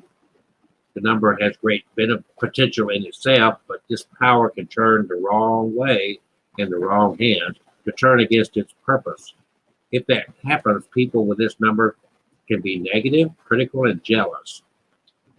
Often 8s have anger outbursts, even physical attacks on others. Main advice to people who are number 8 is that their life has to be in the balance and order, and they have to accept the consequences of their action, and they can suffer from anxiety and may have problems with nerves. They also can have problems with their teeth, ears, and veins. They can often be depressed, so they are recommended to have frequent breaks so they can relax and get away from all the problems. They're advised to eat a lot of spinach, carrots, broccoli, and celery.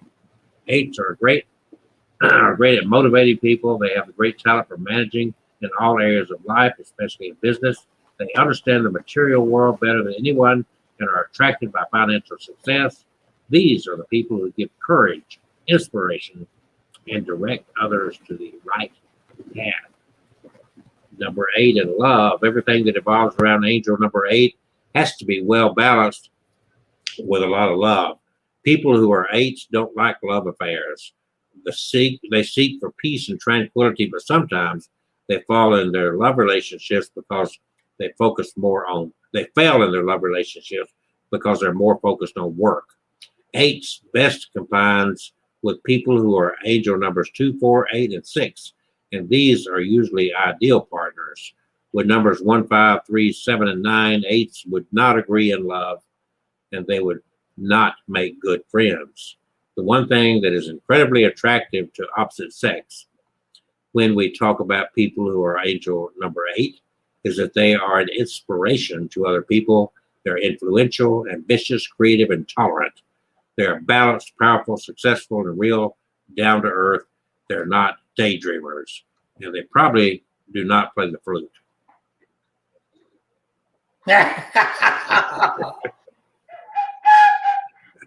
Well, I'm the one that's the number 8. So Kevin is number 9, and that means I find the representation of Kevin right here real quick. I just remembered what Kevin reminds me of with his flute. Don't mess with the flute. There we go. I think I found him right here. My flute has an Aztec chief on it.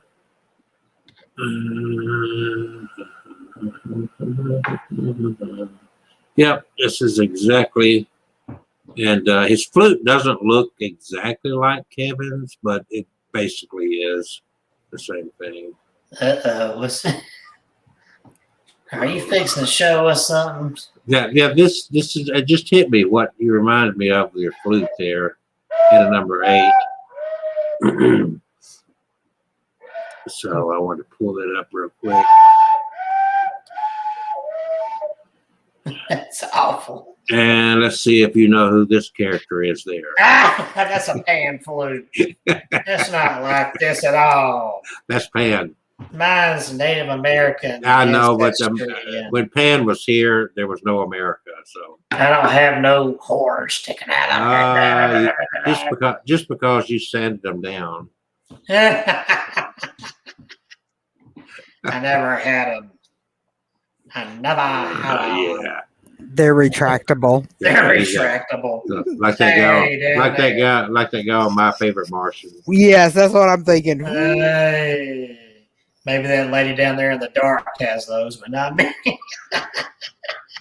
Oh God. I bet I do. Kevin loves that flute. Ooh, I gotta turn my volume down. Am I blowing out your eardrums? Just a little bit. I'm turning you down just a little bit. I didn't think it was that bad. I had it up all the way so I could actually hear. Now, see, this is a very troubling aspect when you come to think of Kevin and Pan right here.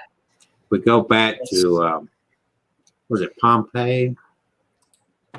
Pompeii. Now, Kevin gets a flute. This was a piece going back to Pompeii, long before the earthquake buried them in dust, and people actually had this artifact like what we'd call a coffee table in their house. This is the kind of thing. So here's Pan, it's the kind of activity that, well, it speaks for itself.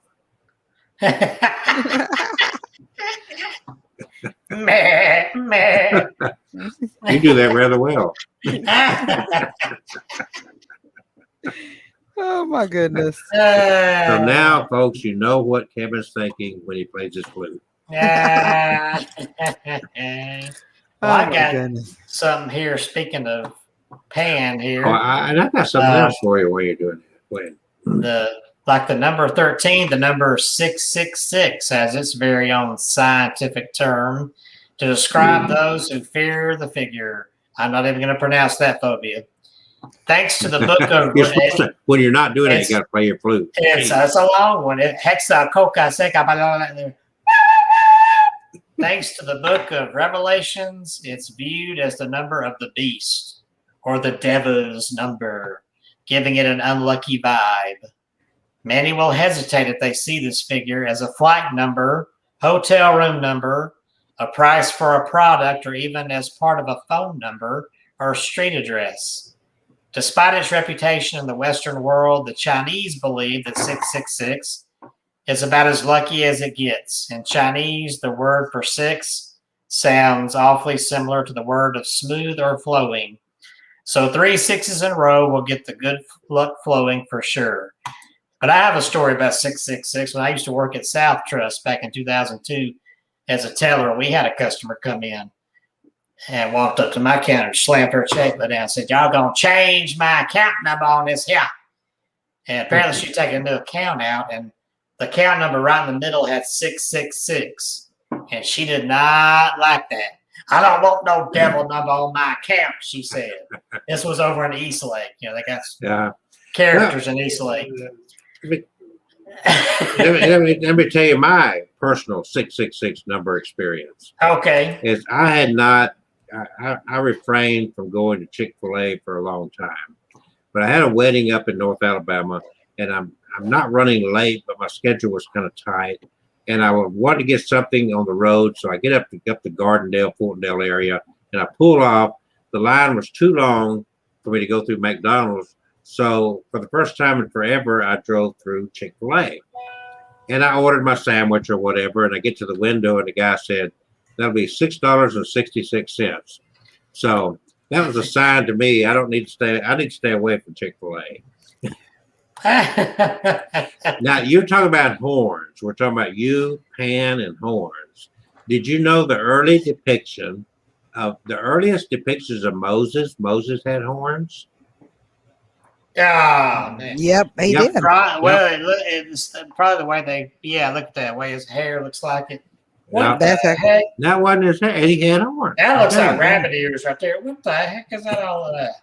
That was the earliest depictions. You know why he had horns? Why did he have horns? Well, because it ties in with numbers, it ties in with astrology. Oh, Because okay. when Moses, when at the time of Moses, they were under the period of Taurus the bull. Okay. You remember when Moses came down from Mount Sinai and he brought down the 613 stone tablet commandments? What were the Israelites doing? Worshiping a golden cow. The Taurus, because they did not want to leave that era. And so they were entering into the age of the ram. That's why he has those horns. And that's why the Jews to today still blow the ram's horn. Oh, okay. Now, what is That's the why symbol? he had horns. That's it. So what is the common There, now I got symbol? horns. Looks better. So what's the common symbol for Christianity today and Jesus is the fish. The fish, the Pisces. There you go. There you go. And then you go further, and Jesus is about to ascend to heaven, and he tells his followers he's going to leave. And they say, Lord, what are we going to do when you leave? He says, go into the city and find the man carrying a pitcher of water and follow him into the house he enters. Aquarius. So anyway, follow that all the way back, and you understand why Moses had the ram's horns. And then you follow Kevin all the way back to his ancestry at ancestry.com. You find out where his roots and his DNA really come from, and you understand then why he relates to I Pan. have Welsh and Cherokee. Mm-hmm. You know what that's what you got in you? Yeah. Okay, did you hear about the little white guy that went to a powwow? You go to powwows, right? I've been to a couple of those. Okay, so you know how little kids like to brag about That's where I got my flute. That's it. So the kid's there at the powwow, and he looks at the chief, and he says, "Chief, I've got some Indian in me." And the chief looked at him and said, "How would you like to have a big Indian in you?" Okay. Okay. So there. I got a bit. Have ever heard about Bowles the Indian? I'm gonna get me a clown horn. That's gonna be my instrument. So the question is, Kevin, what is the next number you're gonna talk about? Actually, in looking up numbers, I got something else here. You know, there's actually phone numbers out there. Yeah, you're talking, and I've heard about that. People. Yeah. I said, don't call these numbers. And there is actually, believe it or not, a phone number they claim that is 666-666-6666. Okay. All right. We're going to try. And people all over the 666-666-66. Are you ready? You don't want to hear the story first? Okay, go ahead. Let's see what happens. Okay. At your own risk. Your call could not be completed as dialed. Please check the number and dial again. That even voice saying the code cannot go through. Look, Catherine went black all of a sudden. Yeah, well, she should. She vanished. It says here for years. Whoa. I'm sorry, guys. I'll be right back. I've got somebody knocking at my door. Okay. Oh, okay. Hold on. All right, let's go. For years, people all over the world have been receiving creepy messages from the phone numbers 666-666-666. Some people believe these phone calls come from the devil. In many cases, the calls do not show up on the phone bill or how they know what number it's from. Okay, and says one victim, we were in a car going home one night when our friend received a call on his cell phone from the 666 number. He never picked up the phone, and we even joked about how the devil was calling him from hell. Several minutes later, he received a voicemail. Now, this was the oddest voicemail I have ever heard. It sounded like a hollow voice, and there was a lot of static in the background. We were only able to determine a couple of words, but it scared the shizzle out of us. And for some reason, the message was erased several hours later, and there was no sign of it on his bill. And then we talked about nines earlier. According to an urban legend in Thailand, 999 is a cursed number. If you call it and make a wish, your wish will be granted. However, you will die soon afterwards in a freak accident. So don't call that number. Don't. Why not? Well, Why wouldn't I? that's it, because you might die soon afterwards. And then we have the 8 number in Bulgaria. The phone number 888-888-888 is believed to be cursed. They say that anyone who has a mobile phone with this number will die a horrible death. The first man who owned the number died of an aggressive form of cancer. The second man was shot to death in the street. When the third owner of the number was also shot to death in the street, nobody else wanted anything to do with the number, and the mobile phone company called Mobitel had to suspend it. From that point on, any attempt to call the number resulted in a pre-recorded message which simply stated outside network coverage. Creepy. Well, you know what my phone number is, don't you? 666? It is. I don't know. What? It is 666. It's got a 666 in it? Yes, it's got a 666 in it.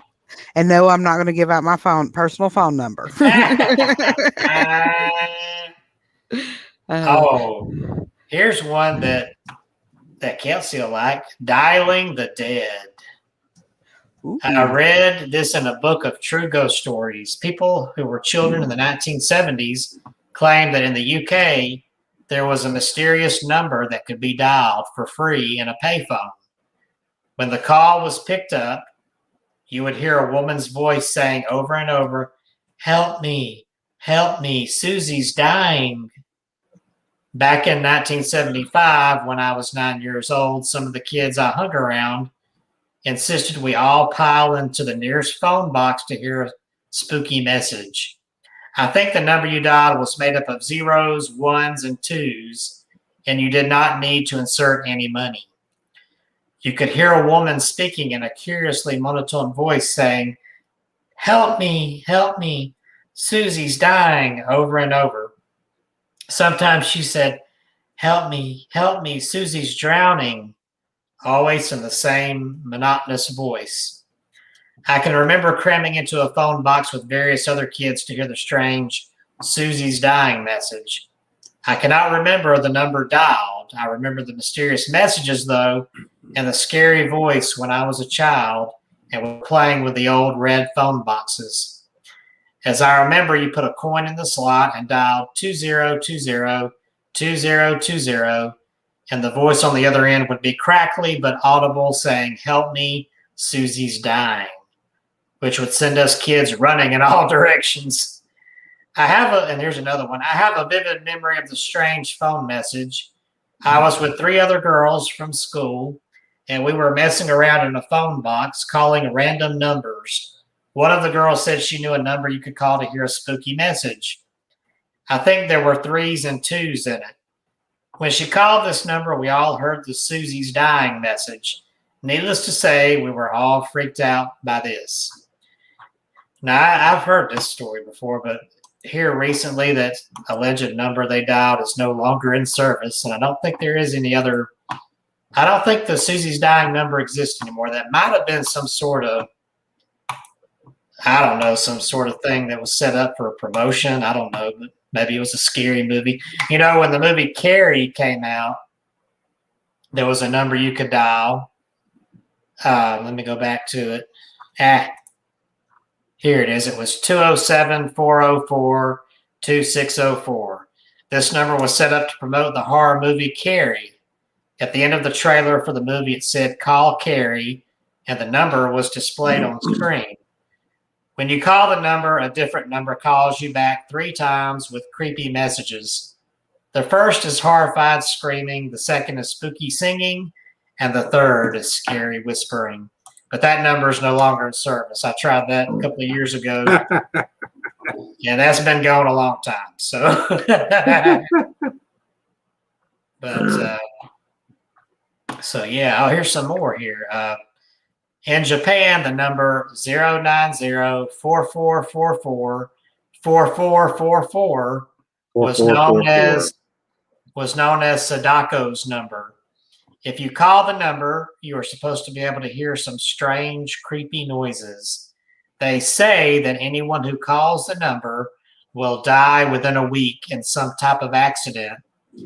In Japan, the number 4, or she, sounds like the word for death. She. Sadako, or I guess one of those is pronounced Shay or something like that. Sadako was the ghost from the Ring movies. I knew that was coming. So it is possible this number was set up to promote the Ring movies when those came out in Japan. Of course, we had our American version, which turned it into a video, so which included a phone call after you watched the video. So, what other numbers do we have? Red numbers. In Pakistan, people were warning each other not to pick up calls from numbers that appeared on the screen in red. They claimed these were cursed phone numbers or death calls. Apparently, if you answered the call, you would hear a high-frequency signal that would cause you to have a brain hemorrhage, killing you instantly.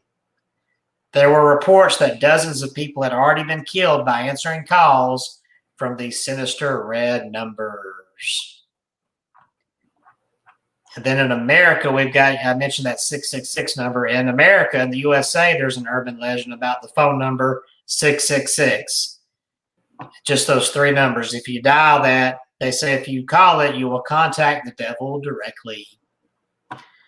One person said, all of my friends claim to have tried it with varying results.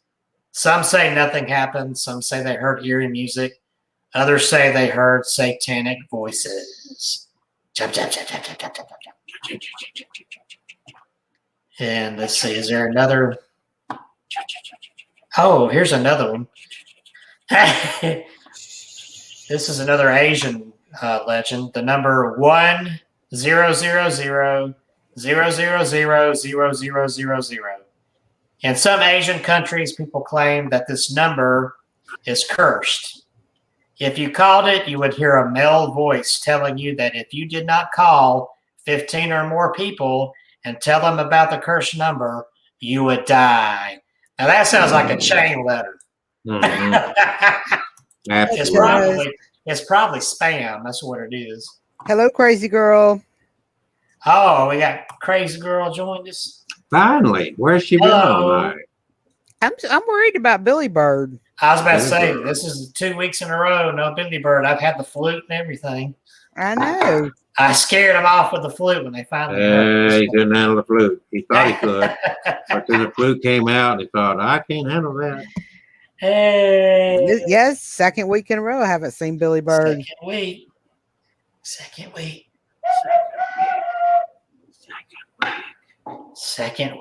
Next week, but the second week. We're down to 8:45 now. We're getting close to quitting time tonight. We have dealt with the numbers and 8:45. We've had an interesting, let's see, we found out that Kevin is a number 9. Lucky number 9. Kevin's an 8. And Kevin's 8. I'm only an 8. He's 8. Man, We also looked into number, what number did we look at? Number 5 and 8 and 13 and 11 and 11 and 7. We did a lot of numbers tonight. We were into the numbers game. I got another one here I didn't know was unlucky, but it's not here. It's in Italy. The number 17. The Italians say, beware the number 17. It says unlucky as 13 is to Americans for very good reasons. The Italians write 17 as XVII, which can be rearranged to form VIXI, which roughly translates Vixie, which roughly translates to I'm now dead or my life is over. Not a pleasant thought. Due to this negative connotation, the Italians bypass the number 17 in many of the same ways Americans skip over the number 13. They avoid using it to number airline seats, flights, or the floors in buildings. car makers and other manufacturers avoid using the number when naming products or assigning model numbers, just in case. Ironically, the dreaded 13 is actually considered lucky in Italy, despite its reputation in many other parts of the world. Just some more little freaky Little number knowledge tidbits. there. By the way, I did everybody else's life path number except for my own. I thought you were. You did the did hand yours. thing. Which number was I then? 3. Nope, that wasn't me. Ooh, Because guess well, what? I did talk about my life and path who number, was but I it? did not identify myself as life path number. I am life path number 5. Remember me talking about 5? I crave change and new life experiences. I have an upbeat personality. I'm excited. I like to motivate others. In other words, Kevin, get off your ass and get to work. I'm motivating you. Get off my ass. Okay, here we go. Oh no, now it's on X-rated and all the girls. Let me give you Kevin's phone number. Blah blah blah blah blah. I'm curious. I'm flexible. I'm very impulsive, and I love to travel, and I love other exciting pursuits. That's me. It describes me very well. Yep. It says I should be careful about overstretching myself. Believe me, the older I get, that overstretching you don't have to worry about. But anyway, and again, that search for freedom. So yeah, my life path number kind of goes in line of where I am. I can agree with that. It is 8:48, and what are we going to talk about next week, Kevin? I don't know. What should we talk about next? Anybody got any idea? Crazy girl. What would you like to hear us talk about next week? We could talk about superstitions, black cats, and there's all kinds of southern superstitions right here in Alabama. The something about spitting in a well. I heard that one a long time ago. Not like well in the ocean, but the whole. You know, when we used to walk around our town a lot more as kids, it would be step on a crack, you break your mother's back. Remember that? Save these for next week. Yeah. Yeah, and next then week. Yeah, and it's like never do today what you can put off to tomorrow. That's a cliche. That's what or a fable or old wives. I think it's a way of life. Red sky at night, sailors delight. Red sky at morning, sailors say, "Oh, well, we're missing getting ahead of next week now." That's right. Okay. So anybody, don't ever neglect. Don't ever be afraid to just jump up and say, "Hey, will you guys talk about this subject next week or talk about that subject?" Yeah. You know, give us some ideas because Kevin's flute's kind of getting old. You know what I'm talking about? Oh shit! About as old as Kelsey over there. Yeah, you wish that you live as long as I have. Oh Lord! You wish. You know? I wish. Okay. So Crazy Girl said you need to do a little twerking, Kevin. All right, I'll twerk. I ain't twerking. There you go. This ain't that kind of show. Yeah, it is. Oh. Okay, so ladies and gentlemen, before the show ends, Kevin is going to do his Miley Cyrus impersonation. Party like it's what's her song? Party what? Party in the USA. Yeah. Oh, he knows it. Come on, let's go. I could say play on Magic 96 all the time. Just Kevin, come on. Go ahead, stand up. I'm not singing Miley Cyrus. And do you really want me wiggling my big fat butt? Absolutely. You got some strange interest over there. Well, you know. Has he ever claimed to be normal? I would think my flute playing would be better than but I think big old rock twerking while you play the flute. That's got to rock. Oh gosh. I know. I'm too big to do. I'm too fat to do twerking. Oh no! You'll bust it, baby. I'll bust my pants. Yeah. What's that other song? Let's see about big butts. I like big butts. I cannot lie. The mother can't deny. That's a Crazy Girl says she likes the idea of a superstition conversation. Well, I thought about that. before. We got to do superstitions. Yeah. So next week we will do superstitions. Okay. So our theme song next week will be very superstitious. I was just thinking that. Very superstitious. Wow, wow, Okay. wow, wow, wow, wow, wow, wow. All right. So you got 1 week to learn that song on the flute. I'll just play it like that and you sing along with it. We can. I forgot what y'all made me lose my train of thought. Was it about superstition? Yes, we can do it from different countries too, because there's different superstitions. I'm very superstitious. It's gonna be bad luck if Kevin don't twerk. Oh Lord! Why do you want me wiggling my big old butt in the camera?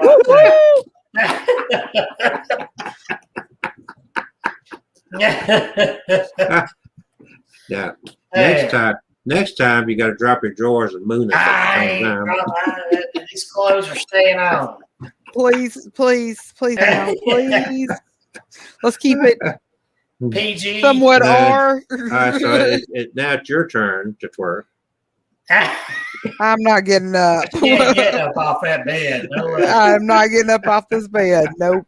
I am going to lay here and relax and enjoy y'all's company. So now you know. Once we're through with this, I'm going to go through this, and I'm going to grab that little saying of him twerking, and I'm going to duplicate it over and over. It's going to be a TikTok thing. Oh my god! And I'm going to call it my haunted twerkings. Crazy girl, you got this covered like you do. And then there's that's after my twerk here. Oh my, LOL. How about this? I'll twerk next week. So I want to, he was talking about number 2s. He kept saying 2s, so I want to see him in a tutu twerking. I ain't doing no tutu. I ain't wearing no tutu. I'll buy it for you, Kevin. I ain't no.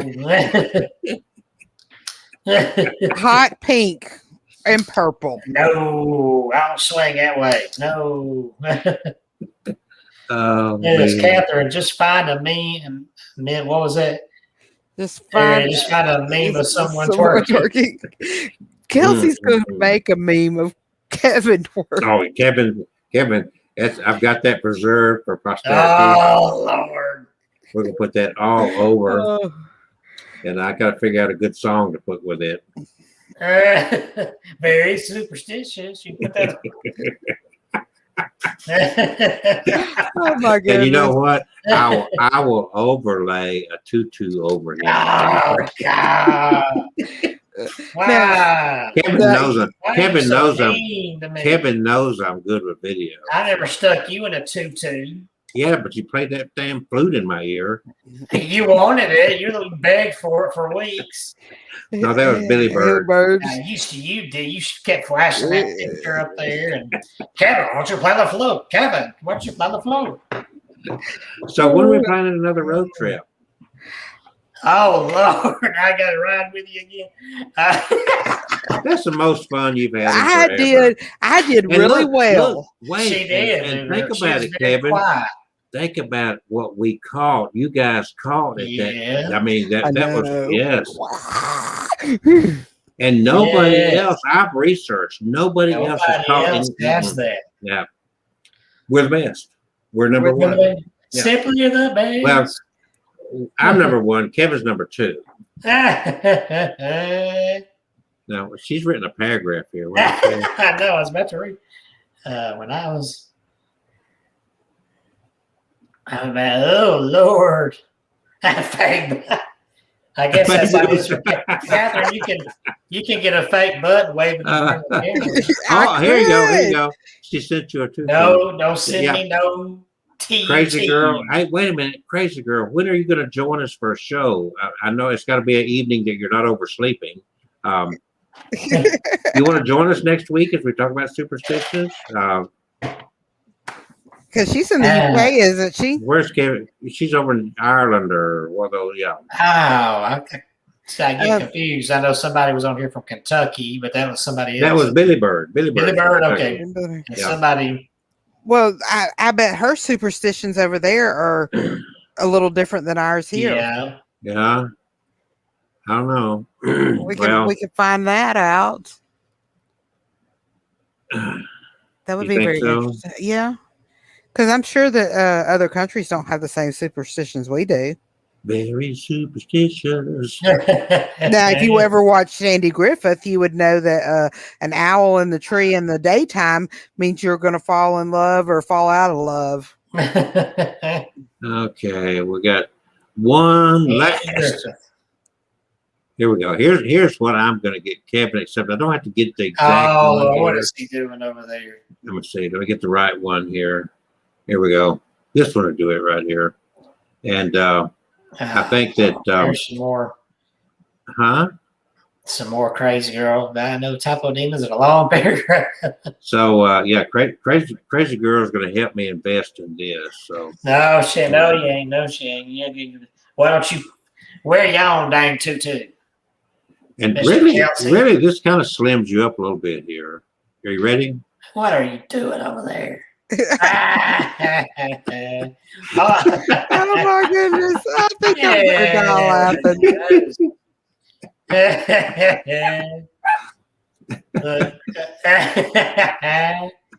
All right, I can't wait to Crazy work. girl says she's in Missouri. She's where? She's in Missouri. Oh yeah, Missouri. I'm in Missouri. She's on the same time zone we're on. Yeah. Being in Missouri. Let's see. She's been remodeling.